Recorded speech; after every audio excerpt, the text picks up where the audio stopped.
Hello, everyone. Welcome to our webinar today. We're very excited about this one because we've actually never covered this topic before. So very cool to explore new topics, and event marketing is just picking up. I feel like the past few years, it really has just gotten, back to where it was before COVID. So a lot of events going on, and so we're really excited to hear from the expert himself. Mike is here with us today, so we're so excited. And I'm very excited to be here as well, and I'm very excited to hear what I'm going to say. yeah, me too. I'm very excited. And I feel like everyone who's here right now has definitely been to one of our webinars before because they know already what I'm going to ask, because I always ask, where are you joining us from? And they're just automatically saying that. So I love it. Peggy, oh yes, you're in Muskoka. I love Muskoka. Probably very snowy there, I'm assuming. I got a neighbor here from Moncton. I'm in St. John, New Brunswick, so I see Moncton there. And Montreal, we were just saying we're going to go to Montreal next week. I'm excited about that. Philly, Oklahoma, Utah, Mexico. Oh, I went to Mexico City for 2 weeks last summer. Oof, the best. Oh, hi, Olivia from St. John. That is on my list. I've been to Cabo and I've been to Cancun, but I always see stuff about Mexico City and it looks very cool. It's basically like those places you mentioned are resorts and they're beautiful, but Mexico City is probably the closest thing to Europe in North America, kind of thing. Like, it's just unbelievable. Very cool. Yeah, so many New Brunswick folks here today. What's up? That's awesome. HST. Love it. Love it. Okay, everyone keep writing where you're joining from. Let us know what the weather's like. You know all the usual questions we ask. And I am going to dive into a few housekeeping slides before we get started. In case you found this webinar maybe on LinkedIn or someone sent it to you and you have no idea who HeyOrca is, I am going to let you know. So we are a social media scheduler for teams and agencies. So we are here to assist you with all your social media scheduling. And my favorite part is we do have unlimited users, which is super handy, especially if you have a huge team. Now you don't have to pick and choose who gets to be on it. You can all be on it. So love that, but that is who we are. And of course, we have a very cute photo of the team here when we were in Montreal. Shout out Montreal. I feel like we've been talking about that, so love it. And we will do a quick round of intro. So my name is Alyssa, and I'm a community strategist here at HeyOrca. So I work on our webinars, our newsletter, Facebook group, all that kind of stuff. And I will pass it to our guest, Mike. Hello, Alyssa. Hi, everyone. My name is Mike Morrison. This is fun for me because normally I'm doing what Alyssa's doing, which is rounding up the speakers and organizing the chats and everything like that. It's been a long time since I have been on the other side of this, which is sort of funny because this is sort of how it all started all those years ago. So it's absolutely wonderful to see everybody, and I'm super excited. One of the things I wanted to say too is, like, I have some notes. I'm happy to talk about these things, but also I'm happy to answer your questions direct for your events, big, small, whatever. You'll learn how terrifying it is, and my team knows how much of my business acumen is just based on my gut or vibes. Just vibes. Like, how do we feel about that? So, yeah, nice to meet you all. Love that. We're so excited to have you. Yes, if you have any event questions, definitely take advantage of this time. Ask Mike and he can help you out. We also put Mike's LinkedIn in the chat if you would like to connect with him on LinkedIn. And then, as usual, we have our giveaways. So we are giving away 2 Amazon gift cards. So the first way to win, very easy. We have a poll right now on our LinkedIn, and it is your brand planning an event this year? So go vote on that poll, let us know. And then tomorrow at 12, I'll be randomly selecting someone as our first winner. And then the second way to win, you can share what you learned in this webinar today, tag HeyOrca, tag Mike, and then we will be picking a winner for that on Tuesday. Because I know it takes a while to write a LinkedIn post, especially for me. It takes me a long time. So you have until Tuesday for this one. And a little hack is I see a lot of people when they do this one, they'll screenshot a slide that maybe has like their favorite tip or something, and that's their post. That's my little hack for you. I feel like that really helps. And I think LinkedIn sometimes favors posts with photos, little tips. So there you go. That's how you can get more engagement on it. But those are our two giveaways for today. And that's all the housekeeping we have. So I am going to switch it over to Mike. Here, I will put it back there. Spoiler. We were too eager. We were looking at it earlier and forgot to put it back to the front. But now they know there's a thank you slide. Yeah. Thank you for coming. Yeah. Great. Awesome. Thank you so much, Alyssa. Thank you so much, everyone, again, for coming today. We are all so busy, and I think it's really fun to get together for an hour, talk about the same challenges, the same issues, the same questions that so many of us are thinking about putting on events. And so in the chat while I'm talking, I'd love to hear if you are planning an event this year, what is that event? Or if you're just curious, or if you just are a big fan of Alyssa and HeyOrca and Jesse like I am. We use HeyOrca for each of our events, and so I'm really, really thrilled to be here. Sydney, Nova Scotia, or that must be Sydney, Australia, but Sydney, Nova Scotia would be cool too. I'm just looking there. Awesome. Okay, so thanks everyone. Today we're going to talk about basically. Event marketing is tricky because so much of it has to do with the event itself. And so some of the things I'm going to be talking about today are really more event tips, but they're meant to inspire your marketing and think about 150 events this year. Oh my gosh, Mary Grace. I'm so sorry. That's insane. Anyway, so, okay, maybe I will close this chat. I'm going to minimize it because I would just want to sit here and chat with you guys the whole time. But Alyssa's going to direct the chat for me. So I'll still see it. But so I started these events about 10 years ago in Calgary, Alberta, and it's been a really interesting journey navigating this. It wasn't my full-time job when I started it. It's my full-time job now. I started a whole company around it. I navigated the pandemic, all of those things, and we're just growing and growing and growing. And last year we almost doubled our revenue from the year before. And so that does not mean that's in my money. This is not my office. This is a screen. But events are expensive, as we all know. So today I'm sort of sharing the things I've learned. I know that my team is very excited because, like I said, a lot of these things really feel like instinct to me. And so often I have a hard time explaining why I think our events are successful, because to me, I'm just building an event that I would love to go to. And it's as simple as that. And that's basically been the yes and no to every question. Would I pay this much for it? Would I fly across the country for this event? Would I, be happy with what I saw? That honestly is so much of what I do. So today we're going to talk about the event marketing success framework. So just some structures that I use to sort of make sure that we're set up for success. Different types of promotion for your event. We're going to talk about social media audiences. We're going to talk about your website. We're going to talk about things you should be doing on the day of your event to promote the next event. And some social media campaigns, and then we'll wrap up with what I think is ahead for the future of marketing.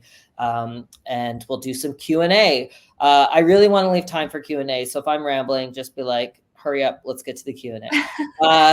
I'll pull out any questions that I see. Okay, yeah, just interrupt me. It's totally fine. I just have bullet point notes. So about SocialNext, so these events take place across Canada. Social West in Calgary is our biggest event. It's actually the largest marketing event in Canada.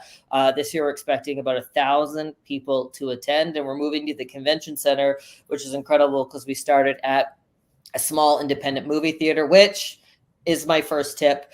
If you're in a city and you're looking for an affordable venue, movie theaters are so affordable, especially during the day when they're typically closed, and they're usually accessible, which is a big factor for us, is making sure our venues are accessible and easy for everyone to get to and to attend, and they have popcorn. So we started there in Calgary, and now we're at the TELUS Convention Center this year. Our Halifax event doubled in size last year, so we're moving to the conference center there. And then the last few years, we just finished our first event in Ottawa a month ago. And then we've done Toronto and Vancouver twice, and we're going to be going back to each of those cities this year. So they're spread out throughout the year. They're all generally the same type of event in terms of marketing. Ottawa was our first one where we focused on nonprofit marketing, and I really, really liked doing that. I loved seeing the community that people built instantly, because they started with something in common right from the start. So I found that very, very exciting. But yeah, our events are different in the sense that most events in my world are put on by software companies or tech companies or with something to sell. And while that might not be why they're doing the event, there's always that sort of, this is our event, and now we have your emails and stuff like that. Ours are very different in the sense that it's very independent. So the company is very small. It's me. I hired an amazing person named Shanice, and I hired an event coordinator. So there's basically three of us that put this whole thing together. None of us live in the same city. We live all across the country. We're rarely in the same time zones. But I think, and we'll talk about it today, I think that's why we have found success. I drooled there for a second. It's a lot of talking for me. I think that's why we found a lot of success. So we're going to show you a video just to give you a sense of what our events look like. Awesome. And while I get the video up, I do want to shout out Gigi and Sophie. So Gigi said, if you haven't been to a SocialNext event, you need to. And I met Gigi in Ottawa at SocialNext, and that was awesome. And then Sophie says SocialNext Ottawa was awesome. So we have that's so great. Yeah, that was our first time there. We had about 250 people, so that was really exciting. All right, here's a look at Social Pacific, which is our second time in Vancouver. Here we go.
Love that. It's so fun. I haven't looked at that in a little while.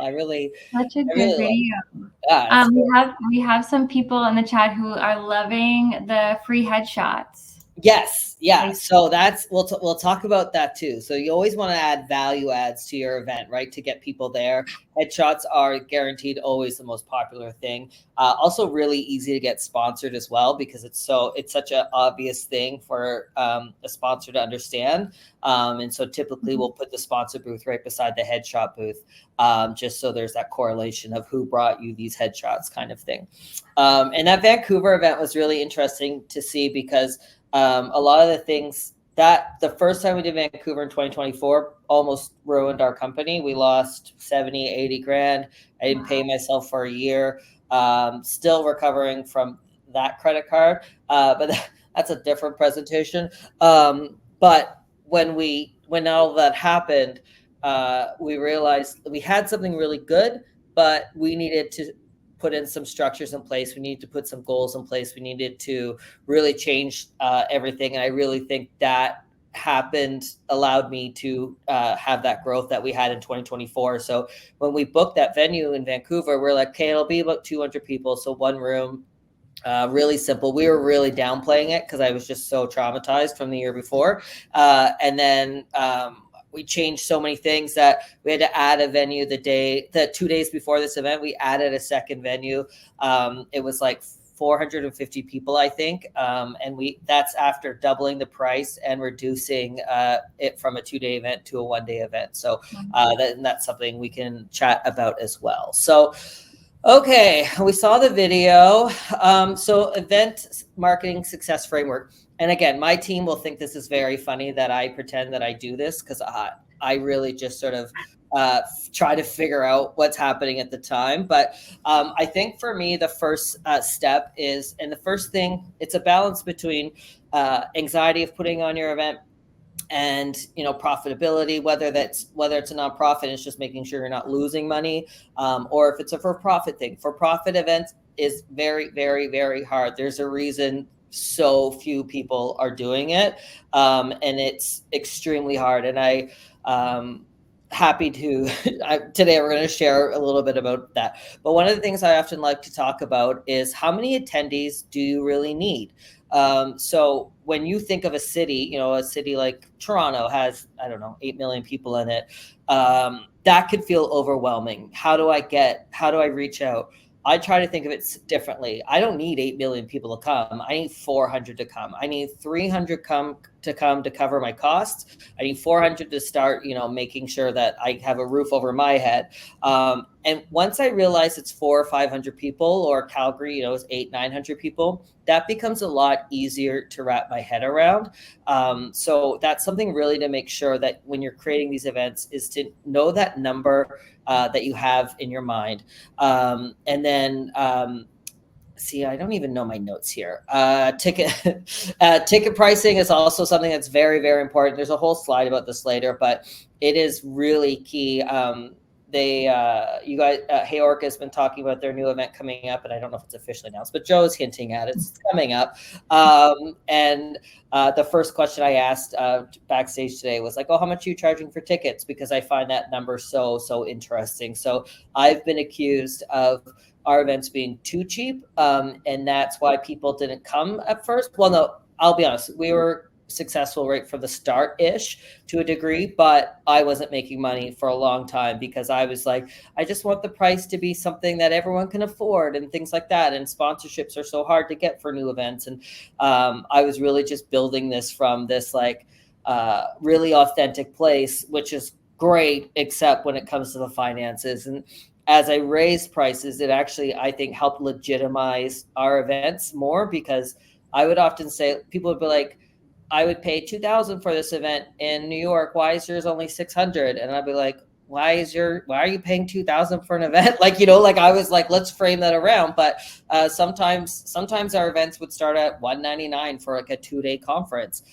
Clearly that doesn't make a ton of financial sense, but I was looking at cheap venues, cheap things. And also we pay all of our speakers. And so that, that's a big expense. But people would say the hotel was more expensive than your event. That doesn't make sense.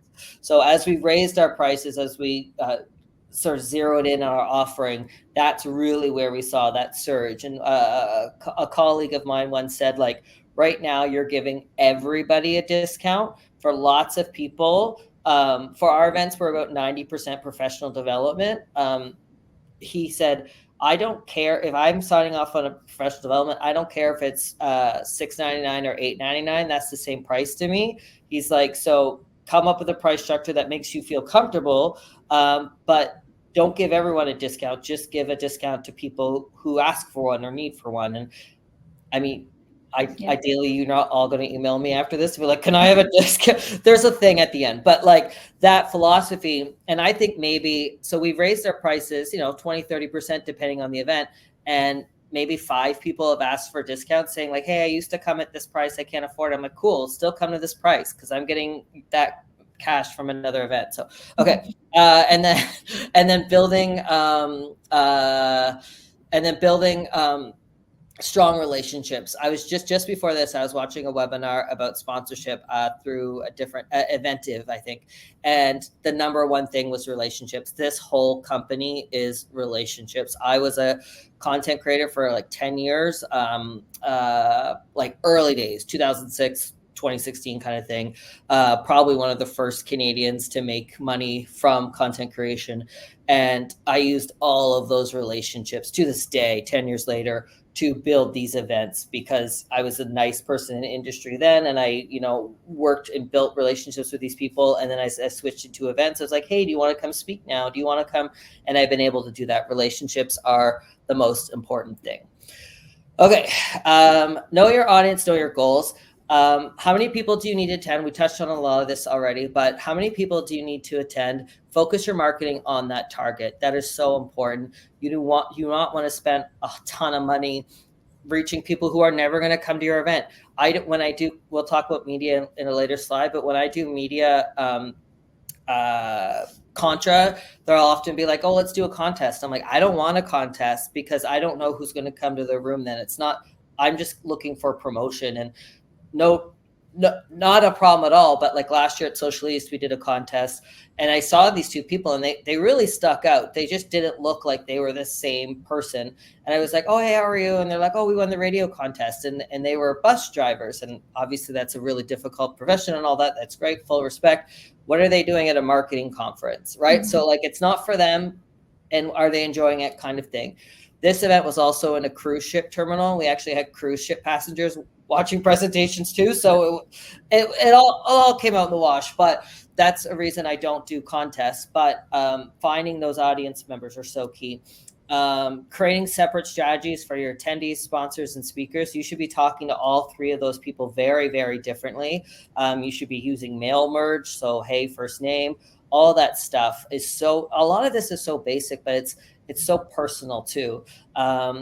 Promote the benefits, not just the event feature. So one of the things is we really, I don't hope not. We don't rely on inspiration. We don't have that word on our website. We don't, maybe I've started dabbling a little bit with words like inspiration, but to me, if you've bought a ticket to my event, you're inspired. You're inspired to grow. You're inspired to develop. You're inspired to do all these things already. I'm hoping to give you the tools to keep moving forward.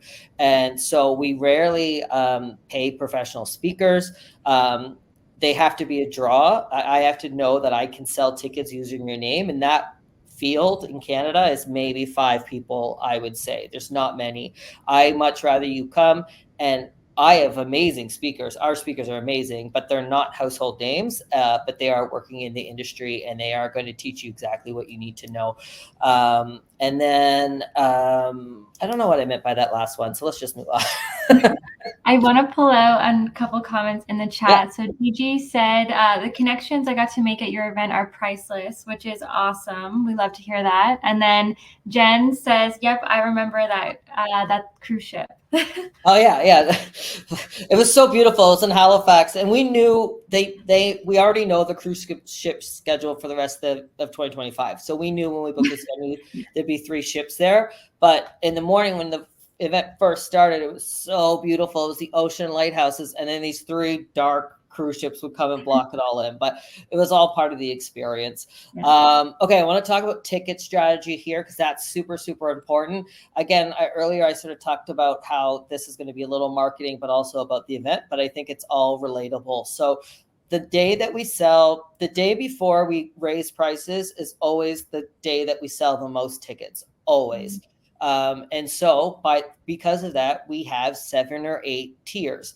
The tiers, I think you have to respect the audience. So sometimes you'll see events be like, and it went up like $12, $13. And it's just so many of the things that drive me crazy about event marketing are about manipulating the audience. And I think that's just such a tricky thing. I mean, it's not a great thing to do, but also that audience member is coming to your event. You're going to have to face them face to face. So if you're saying we're almost sold out and you're not, and they walk into an empty hall, like what are you saying about your company? What are you saying about your event? things like that. So like, I honestly never lie about how many people are coming to our events. I would say sometimes, I'm not going to say embellish, but like, if say we've sold 175 tickets and to something, and I know there's 20 speakers and there's 30 sponsors, I might say, oh, we have over 200 now. Technically we do. Have we sold that many? No, but we have that many people will be in the room. That's as close as I get to, lying. And I don't even know, hopefully, I don't know, think that's lying, but having people, there's an event that I'm getting hit with a bunch on Facebook right now, and it says $5.99 asterisk, and the asterisk is at the bottom in small print when you buy 2 or more tickets. And I see it all the time, this ad. It drives me bonkers because I'm like, the first contact you have with this person is misleading them. Like, that's the first thing you're doing. That $5.99 got their attention. So that really frustrates me. So we make sure the week that a ticket expires, the price goes up, we send out maybe 2 or 3 emails. We've also set up automation so that people if you buy a ticket, you never get a sales email again.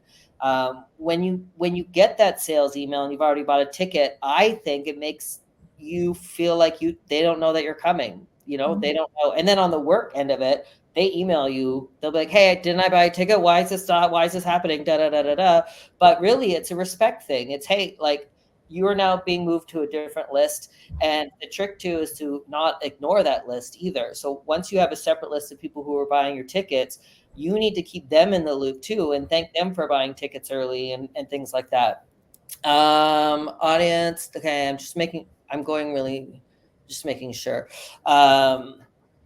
Yeah. And then for prices, when you're building your budgets and things like that, I think sponsorship should not be considered when you're budgeting. I think sponsorship should be looked at as icing on the cake. It's great to get. It's the hardest thing to get. Some sponsors that I'm talking to are already only talking about 2026 already. It's February and they're already done for the year. They don't know your event. They don't know who you are. They've never been, all this stuff. To rely on sponsorship for a newer event is too risky. So make sure the cost of the ticket covers as much of it as you think it needs to. It's very hard to come back from an event after you lose money. Like I said, I lost a lot on our first Vancouver event, and the ramifications of that are still being felt 2 years later. So if I didn't think we had a really good product, I probably would have given up. But I had enough momentum from people all around me saying, no, just, make a budget for God's sakes. Because up until that point, I wasn't really making a budget. And then on your website, really make sure, if you go to our website, socialnextevents.ca, and pick one, I think you'll be surprised at how simple our website is compared to comparable events around the world. I don't think you need flashy. I don't think you need giant videos. I don't think you need to click and things automatically move. You are on my site. You're vaguely interested. You want to know who's speaking? Great. Those speakers are there, and you want to know what they're talking about. That's something I honestly don't see any other events saying what the speaker will be talking about. And I think that's so important. I want to give our attendees as much information as possible so they're set up for success when they come. Inevitably, people come and say, oh, like, I didn't learn everything I wanted to learn, or I didn't like the topics, da, da, da. And I sometimes will feel, I don't know if I'll say it, but I'll feel like saying, like, but you knew what all the topics were when you bought a ticket, right? I couldn't handle the pressure of not telling people what they're buying a ticket for. And so that is when I talk about building an event for something that I want to go to, that's exactly what I mean. I would not go to an event unless I know exactly what they're going to be talking about. So making sure your website is really clear, asking your friends, your colleagues to look at it and be like, are there any questions? I recently got asked to just consult on an event website, basically, literally. And I was like, yeah, no problem. The first thing, what city is this in? He said, and I was like, okay, not anywhere on this website does it say what city it's in, right? And that's such a silly thing, and it happens to all of us. It's not that big of a deal, but that's why you need other people around you to say, hey, do you notice that doesn't actually ever say? And I did like the Control F. I typed in the city once he said it, and nowhere on any of the pages did it mention where it was. So all of that goes into the marketing because you're going to spend a ton of money. I asked I looked at our Facebook account. We spent about 150 grand in 2024 marketing our events on Facebook. Mostly Reddit, we started dabbling in TikTok, we started dabbling in finding different audiences, and we're going to talk about some cheaper ways to advertise too. But you're spending all that money, you're getting them on that site. You have 30 seconds, maybe a minute to convince them either to at least sign up for more information or buy a ticket. So you really need to make sure that you're making the most of those 30 seconds. True. And we actually have a comment here. Yeah. How long do you typically run a tier for? Yeah, great question. So one of the things I've been trying to do is get my tickets on sale earlier and earlier. And the reason that is like I mentioned earlier, we're very much a professional development conference. So people are 90%. And if they're not, they're typically people who are in between jobs and they're investing in upskilling so they can get jobs. I would say those are the two biggest groups at our events. And so professional development needs a lot of time to get approved in most cases. If you're lucky, your boss will, a couple weeks, fine, whatever. Sometimes it's months, sometimes it's more than that. I start getting emails about how much is a ticket, like sometimes a year before an event, because they're putting in their budgets. And I'm like, I don't know. And so that's the most important part. And then there's tiers. So like sometimes 2-3 months, but as it gets closer, the tiers get shorter because that's when I need to start selling tickets because I'm running out of runway, right? So the first 2 tickets, maybe it's 2 or 3 months. It's really just meant as a placeholder. So when people find the site, they see tickets on sale. Great. If you want to get it, great. But as it gets closer, and sometimes we'll do extensions, by a week or so. We're experimenting. I think this year is the first year that we did that. I typically am not a fan of that, but I sort of got coerced. And it did work a bit, but I worry that comes off as a bit inauthentic. My secret that I did before that was that I would say, hey, tickets expire on Friday. But then I would forget to change the website for 5 or 6 days. Mm-hmm. And so in my head, those people feel like they got an extra deal and they feel a little incentivized and excited. But yeah, it has to make sense to your budget. So saying how many tickets you need to sell at each tier for it to make sense will motivate when you increase those tiers. Nice. Okay. Event promotion, modern and traditional media. So like I said, we spent a lot of money on marketing. The Ottawa event was our most recent one. We spent 15 grand on ads that ran on a bunch of different platforms. That's a lot of money. But as a new event, I need to penetrate the market. I need people. But one of the things I think is that we're so used to digital ads, so used to being, hyper targeted, that I like to think about different ways to reinforce that what we're doing is legitimate. That to me is our number one struggle, is that are we a legitimate event? Why isn't Adobe putting this on? Why isn't whoever? So we've had to build this brand right from the start. So I love working with traditional media, radio, newspaper. My first event in Halifax, I remember I didn't live out east yet. I was still out west. I flew to Halifax. I printed off 200 posters and I went around one by one putting posters up. I have since discovered there are people in every city that you can pay to do that. Way more affordable. So I love posters. They were really clever posters. We're using a poster to market.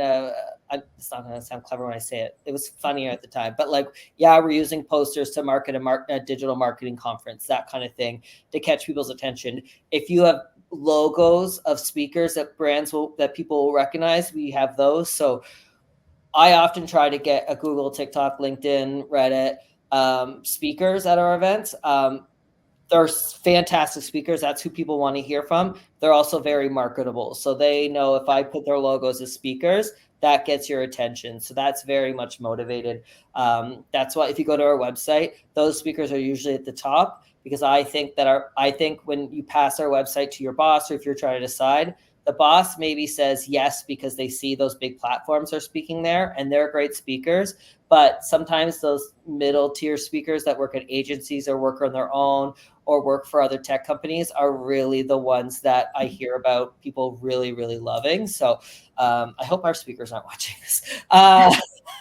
So traditional media, reaching out to your newspapers, reaching out to your radio. Some will charge, some won't. Negotiate contra ads, negotiate, radio hosts are my favorite hosts of events. They're the ones used to talking into a void. And so I will often say, hey, like, yeah, your radio host can host and your team can get 4 tickets. If I get, $5,000 worth of ads, help them write the ad, make all that sort of stuff. One of the things I make sure is we put a promo code into the website, into the radio ad, so I can help track if it's actually working or not. Do that with the newspaper and stuff like that too. Every city has varying success. Some cities are completely free. I'm like, that's so great that you want to work with us. Some charge, and that's fine too.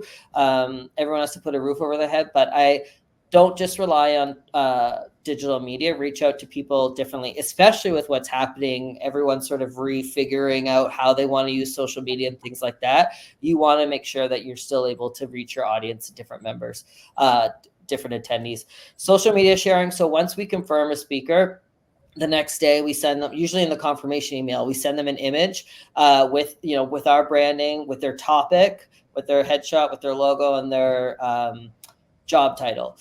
We send that to them with a little information, and I just say, hey, if you want, here's an image if you'd like to post it. Most speakers are thrilled to post it. They're so thrilled. But that gives them a tool to market to their own audience, which are people that you might not be able to reach. So they're excited. They're talking to their audience. I'm excited because their audience is learning about us. That turns into ticket sales. That turns into sort of brand recognition, and that's huge. And then user-generated content. Create photo moments for attendees. So having a photo wall, we did a boat cruise in Halifax last year at sunset, and like most of our photos are from that event now. Having these moments that the audience can create photos for you is huge for creating FOMO and things like that. We're going to talk about that in the next slide. But there's so many ways beyond just sitting behind your computer and making Facebook ads to generate interest in your audience. Questions, comments, concerns? You're good. Okay, great. So day of checklist. It is the day of your conference.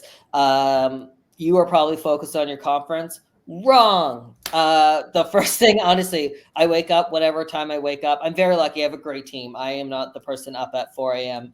I walk in, maybe an hour before my event. But that's because they're in charge. But the first thing I do is update our website, because I know people are going to be at our event, posting on LinkedIn, posting on Instagram, whatever, to their audiences. Their audience is going to say, what is that event? And they're going to go to it. And I don't want them to see that they missed a ticket. I don't want them to see old information. I want them to see, hey, we are doing this event again soon, or we have other events in other cities. Give us your email, sign up for this, things like that. Again, we only have them for a few seconds. To give them old information would be such a waste of those few seconds. So we switch all of that over right away. We switch all of our social media descriptions over right away, knowing that now 2 different types of people are looking at it: people who are at our event and people who've now heard about our event live and are looking at it, looking for questions. So that's something that's creating marketing for next year. My dog's about to come in and interrupt this here. Where is he? Okay. Hi. What was I going to say about that? One of the things I try to really do is, sorry, everyone, this is Boogie. Hi. Little bug. It's not a ghost. It just doesn't like the filter. So one of the things I often think about in terms of marketing is, I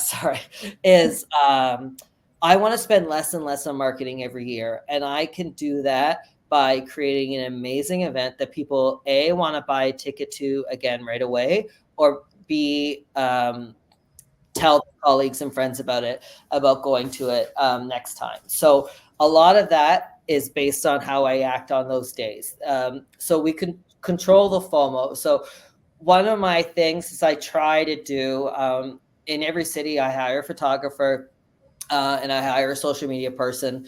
And I explain to them very quickly, like, I don't want our speakers posting cell phone photos from a fan audience or their colleague. I want them posting nice photos that either we give them or that we've taken for them, things like that. And so our bigger events like a Social West, where it's a bit more well-oiled machine, we have a photographer there, we have a social media person there. He takes 2 or 3 photos of you right from the start. He sends them to the social media person. When you walk off stage, she's airdropping you 3 or 4 professional photos right from the start. So we want to control that the photos that you're posting about our event are marketable, are sellable, are, not a grainy cell phone shot. Some people aren't good at taking cell phone photos. That's fine. They're not there to take cell phone photos. But generally, that's what people try to, they want to post right away that they're speaking. So we want to make sure that they're posting the photos we want them to post. And then making sure that people are engaging on the social media during the event. So having a team, having a person or 2 people. Even Shanice was doing this. Well, the event in Ottawa, she wasn't there. She was back in Alberta working, but she was engaging with everybody as if she was there. People are posting because they want to be recognized. That hasn't changed. That's since day one of social media. It's so important, to recognize. If people are tagging you, they want something from you, a heart, a like, a happy face, they want something.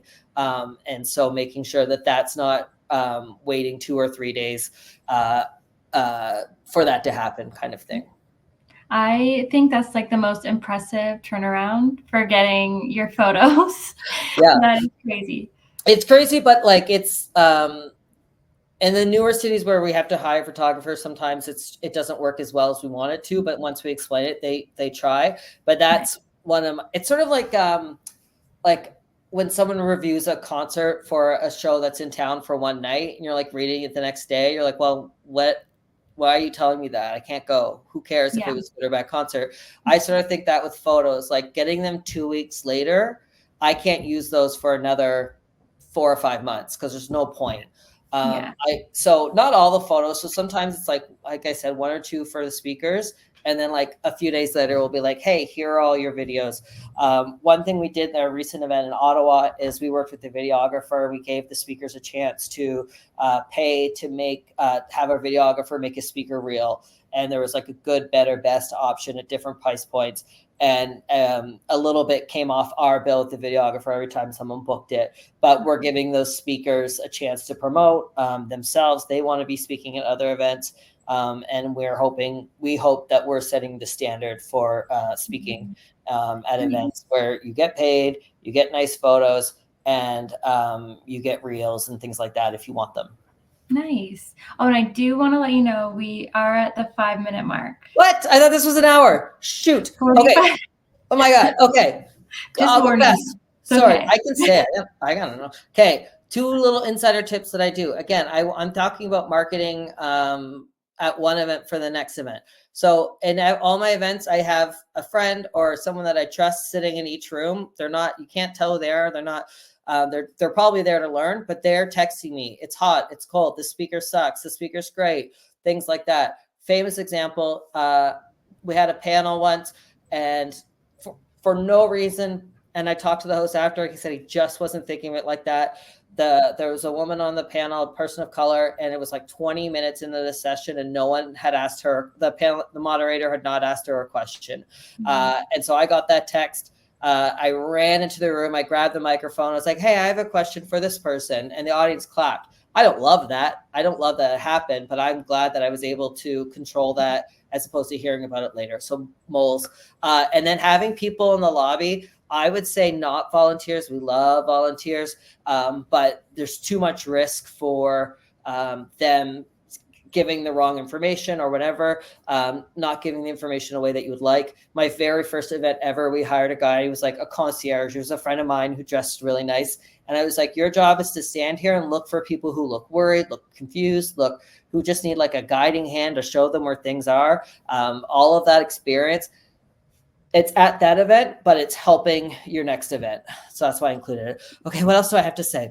After the event, okay, this stuff's all pretty obvious, but one thing, so we send out surveys, get that feedback, apply it to the next event, getting information from your attendees. But what we're doing now, this is brand new, is we've launched our own community. It'll never be as good as HeyOrca's, but what we basically want is a place for our attendees to come after our event. So our events are once a year in each city, but then we don't see them for a year. So this now allows us to engage with them throughout the year.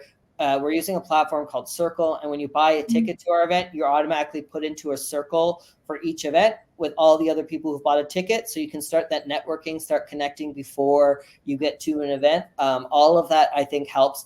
A big thing for events is also making sure you have a place where people can RSVP for events, because people want to know that they're not the only ones buying a ticket.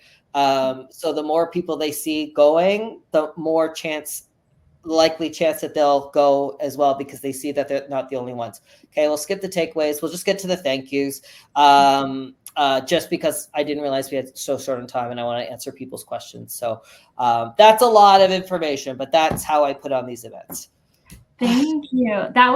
I feel like I was like mentally trying to remember like so many things, and I was like writing things down. This was so good. And I can tell by everyone's comments in the chat, everyone appreciates all of your tips. This is amazing.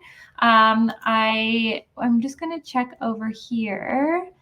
I'll pull a few questions, and then if you have any other questions, we can send Mike's LinkedIn in the chat again, and you can connect with him. But I do have a question here.